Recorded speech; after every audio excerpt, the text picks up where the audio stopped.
Punjab plus studio में आपका स्वागत है। मैं नैन्सी अरोड़ा आज आपके सामने एक ऐसी बीमारी से जागरूक करवाना चाहती हूँ जो कि जानलेवा है। मेरा मतलब हार्ट अटैक।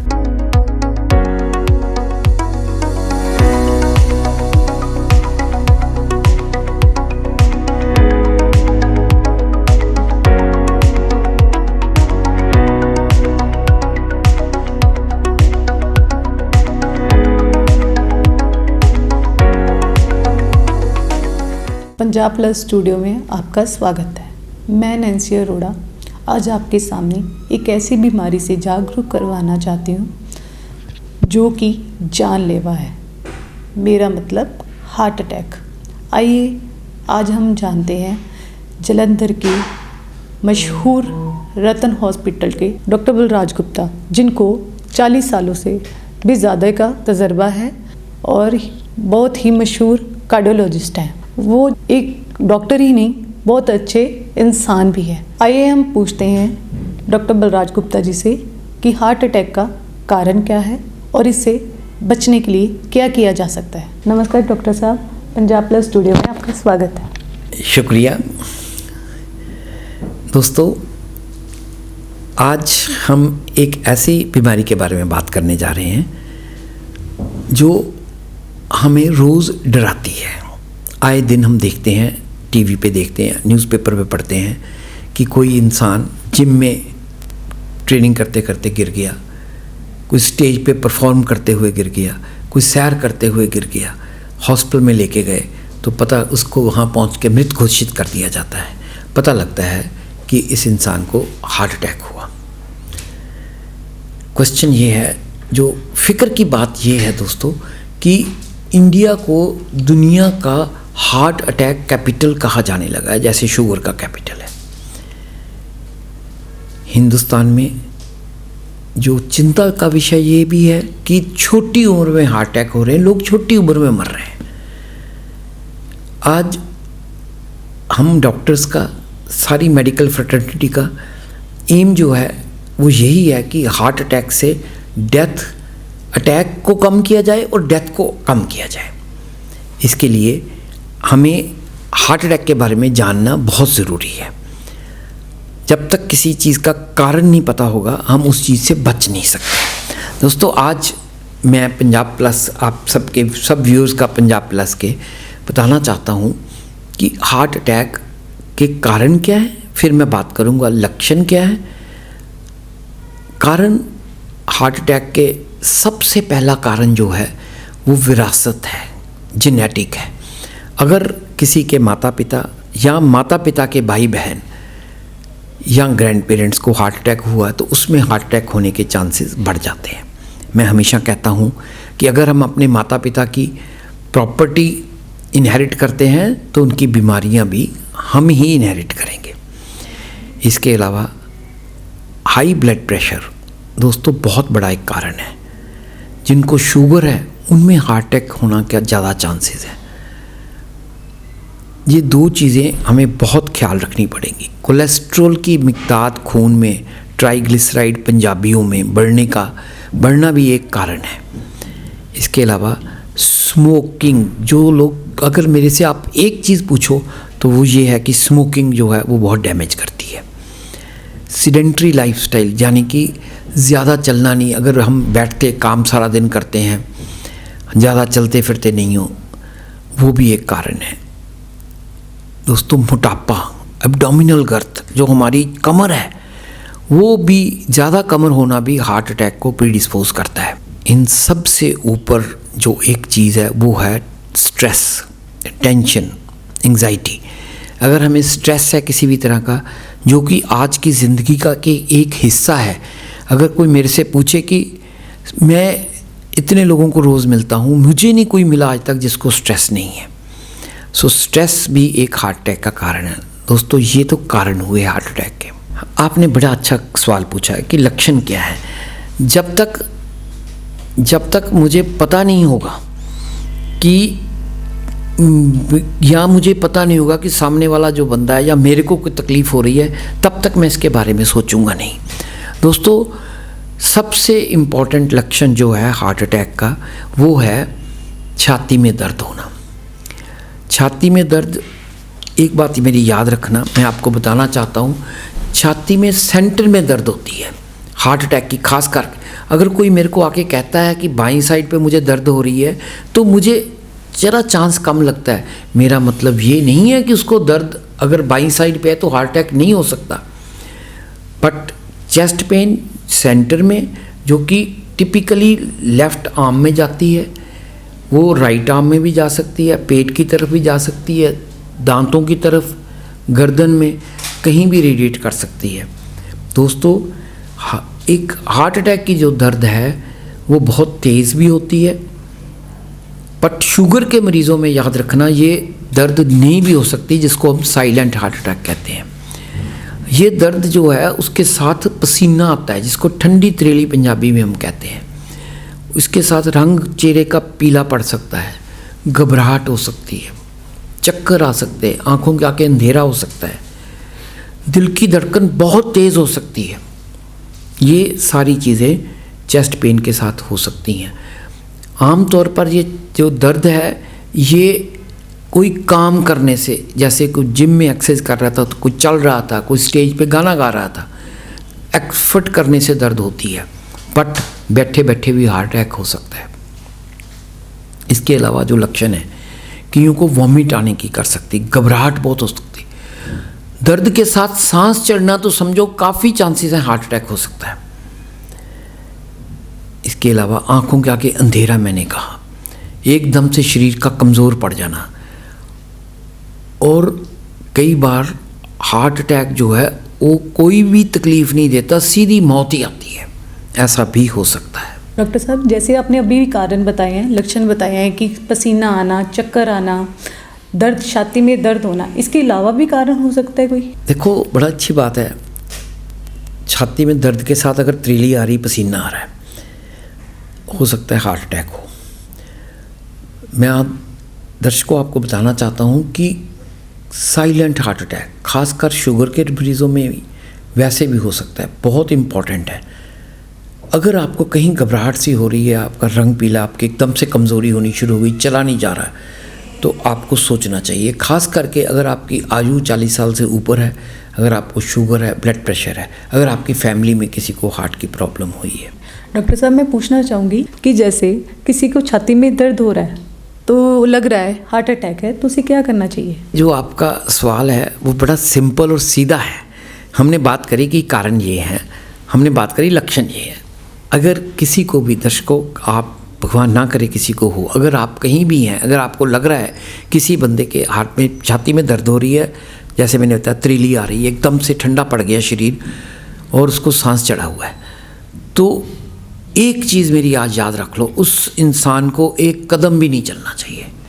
जहाँ भी बैठा है उसको, जहाँ भी है उसको बोलो उसी वक्त बैठ जाए, लेट जाए, उसी वक्त जहाँ भी है वहाँ से एक कदम ना चले। मैं आपको एक बात आपसे साझा करना चाहता हूँ। मुझे एक बार सुबह 4 साढ़े 4 बजे फ़ोन आया किसी मेरे पेशेंट का, कहते जी वो उनकी वाइफ जो है दिल्ली जा रही है ट्रेन में, कहते ये दर्द हो रही है ऐसे। मैंने कहा मेरे से बात कराओ, मैंने वाइफ उस लेडी से बात करी, मुझे लगा ये हार्ट अटैक है। सुनने वाली बात है। मैंने कहा वो उनकी थी बुकिंग, जो भी दिल्ली जाना था, सब्ज़ी मंडी आई, मैंने कहा यहीं उतर जाओ, उतर के प्लेटफॉर्म पे बैठ जाओ। उसी वक्त मैंने कहा आवाज़ लगाओ, हेल्प हेल्प, बचाओ।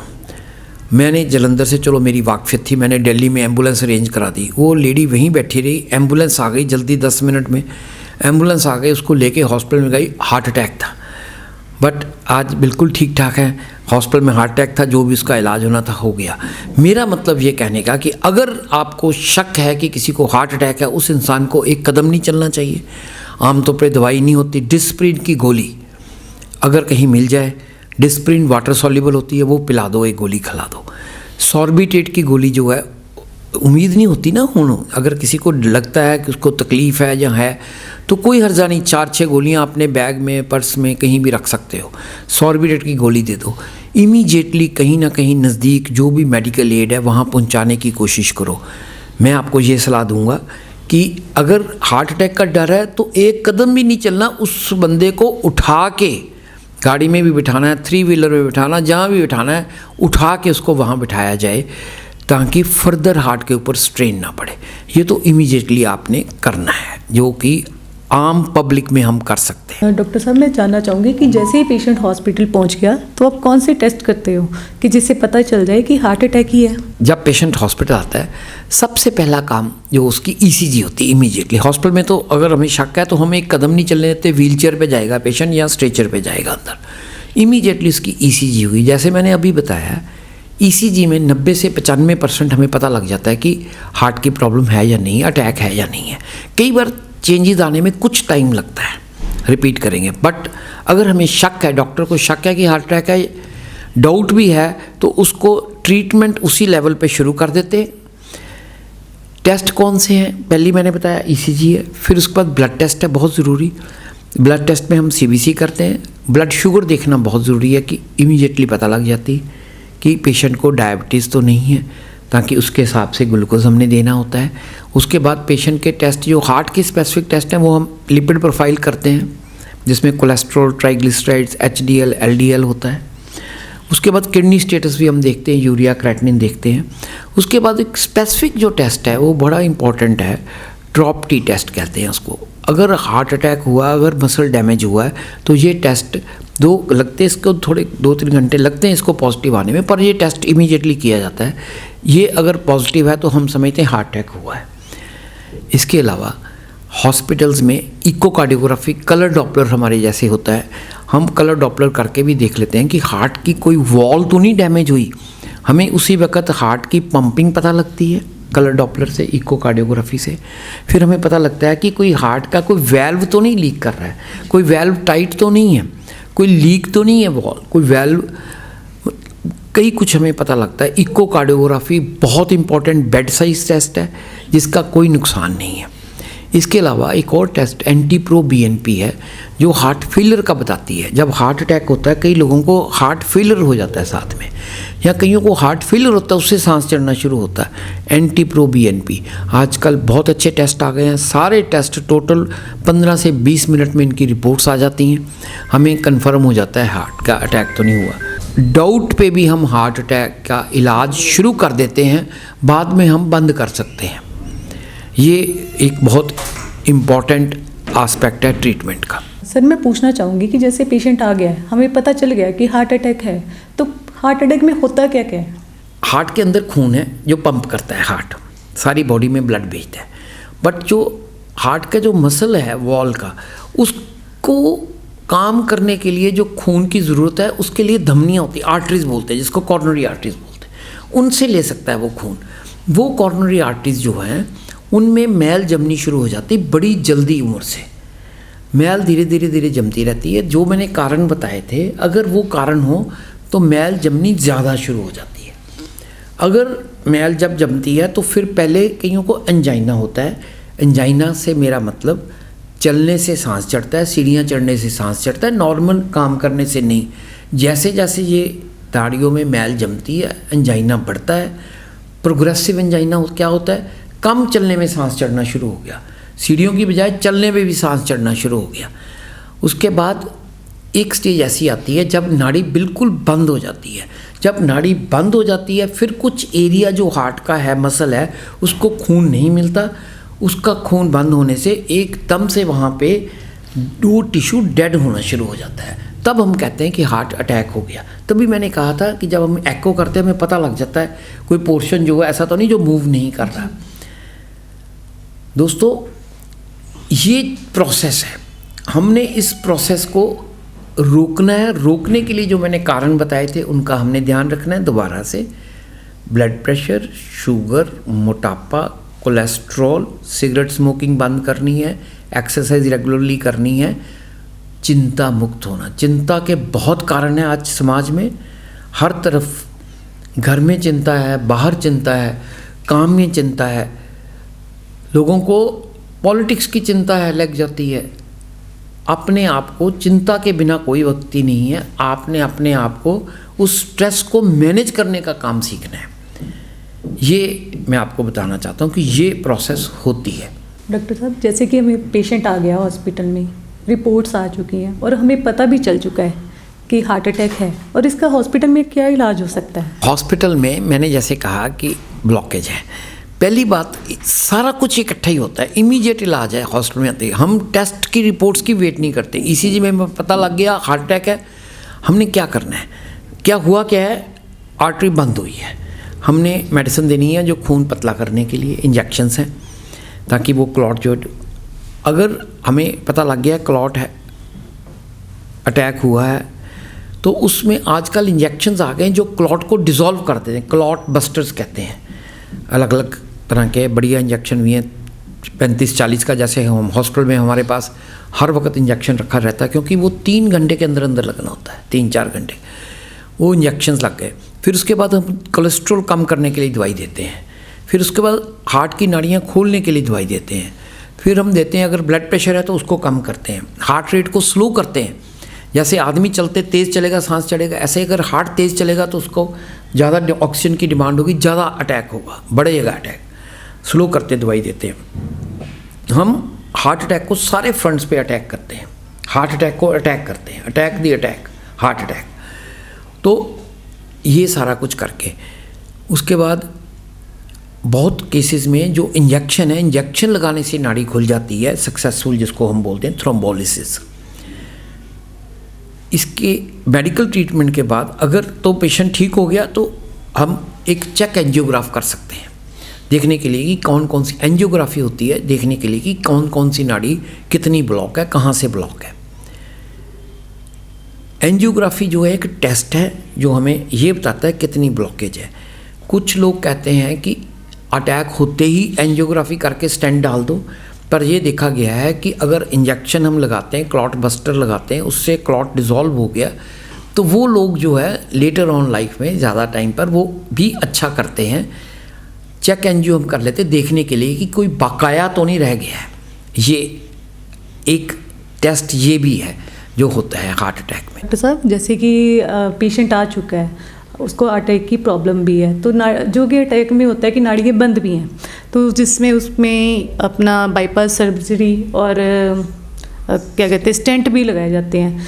और एक आजकल जैसे भी सुनने में भी आ रहा है एक नई टेक्निक है जो कि ईसीपी है, उसके बारे में आप दर्शकों को विस्तार से बताइए। पेशेंट को अटैक हुआ है, नाड़ी बंद है, पता ही है तभी अटैक होता है, तो उसके लिए या तो स्टेंट कह देते हैं या फिर बाईपास कहते हैं। जो ईसीपी है, ये एक अमेरिकन टेक्निक है, इसका full form enhanced external counter pulsation, ECP या एक्सटर्नल काउंटर पल्सेशन बोलते हैं। ये एक फुल्ली कंप्यूटराइज्ड टेक्निक है जो कि आज बहुत कंट्रीज़ में, स्पेशली अमेरिका में, इंग्लैंड, कनाडा में, इंग्लैंड में इसका बहुत प्रचलन है। ये बिल्कुल एक सेफ़ टेक्निक है जो कि नेचुरल ढंग से अंदर से बाईपास सर्जरी करती है। इसको हम नेचुरल बाईपास भी कहते हैं। इस टेक्निक में देखो, जब भगवान ने इंसान को बनाया था, प्रभु को ये नहीं मालूम था, ईश्वर को, कि यहाँ पे डॉक्टर्स ने आ जाना है। अंदर ही भगवान ने एक कितनी सारी हार्ट में आर्टरीज जो तो ब्लॉक होती हैं, बड़ी आर्टरीज, छोटी छोटी आर्टरीज का, जैसे खेत में पानी लगाते हैं ऐसे ही एक आड़ है, उसके साथ साथ कई कुछ बनाया ताकि सारे खेत को गीला हो करने के लिए। ऐसे ही भगवान ने हार्ट के अंदर बहुत सारी छोटी छोटी आर्टरीज बनाई थी, कोलेट्रल्स बोलते हैं उनको, जो नॉर्मली बंद पड़ी रहती हैं, बड़ी नाड़ी से खून जा रहा है तो। पर जब वो बंद हो गई तो साथ वाली नाड़ियाँ खोलने के लिए ये टेक्निक है ईसीपी। मैं तो पिछले 10 साल से ऊपर हो गया, 15 साल हो गए मेरे को इसको करते हुए, और हज़ारों लोग इसका फ़ायदा उठा चुके हैं। ये बिल्कुल सेफ़ है, इतनी सेफ़ है कि हम इस टेक्निक के लिए किसी से कंसेंट भी नहीं साइन करते कि करते करते कुछ हो गया, क्योंकि होता ही नहीं है। इसमें हमें तो ये भी ज़रूरत नहीं है कि कौन सी नाड़ी कितनी ब्लॉक है। अगर किसी को हार्ट अटैक हुआ है, अगर किसी को एंजाइना हुआ और उसकी ईसीजी में चेंजेस हैं, तो इसका हम डॉक्टर्स को पता लगता है कि इसके नाड़ी ब्लॉक है। तो जो ईसीपी है वो सारी नाड़ियों को खोल देती है। दोस्तों, एक बात मैं और आपको यहाँ बताना चाहता हूँ।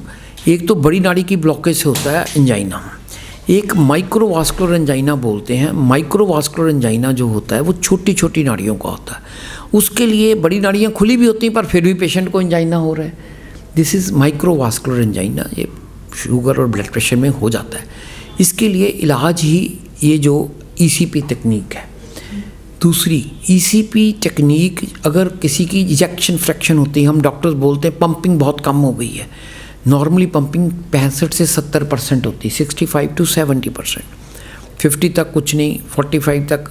अगर 35 से नीचे आती तो क्रिटिकल है। मेरे पास लोग आते हैं, दूर दूर से दिखाने आते हैं, कोई बड़े बड़े हॉस्पिटल से, जहाँ डॉक्टर बोलते हैं भी तुम्हारी ना बाईपास हो सकती ना स्टेंटिंग हो सकती, क्योंकि तुम्हारी पंपिंग ही 16% है, 17% है, 18%। उन केसेस में सिर्फ ईसीपी मैंने 12% तक पंपिंग का, 12 जिनकी हार्ट की पंपिंग सिर्फ 12% थी, उनकी भी हमने ईसीपी करी है सक्सेसफुली। जो अपने बेड से उठ के बाथरूम तक नहीं जा सकते थे, सांस चढ़ता था, वो लोग आज किलोमीटर 2-2, 3-3, 4-4 किलोमीटर सैर कर रहे हैं। सो ये अच्छी टेक्निक है। अमेरिका में तो कई हॉस्पिटल्स जो हैं आज ये कहना शुरू हो गए हैं कि बाईपास या स्टेंटिंग करने से पहले हमें ईसीपी करनी चाहिए। अगर मान लो, वैसे तो इसका रिज़ल्ट भी 90% से ऊपर है। तो दोस्तों, किसी भी चीज़ में जाने से पहले आपको पूरे तरह से एक्सप्लोर कर लेना चाहिए। आजकल तो नेट है, आप में अवेलेबल है, इंटरनेट पे सब कुछ है, आप ईसीपी डाल के देख सकते हैं। इस चीज़ का रिस्क कोई नहीं है। मैं नहीं कहता कि एंजियोप्लास्टी जो कि स्टेंटिंग है या बाईपास है गलत है, नहीं करनी चाहिए, मैं नहीं कहता। मैं चाहता हूँ कि जैसे कहते हैं ना कि अगर काम सोटी से चलता हो तो तलवार क्यों करनी, तलवार से चलता हो गोली क्यों चलानी, गोली से चलता है तो तोप क्यों चलानी। अगर थोड़ी इलाज, सेफ इलाज से रिस्क नहीं है। याद रखना, भगवान कभी किसी को कोई कॉम्प्लिकेशन ना दे।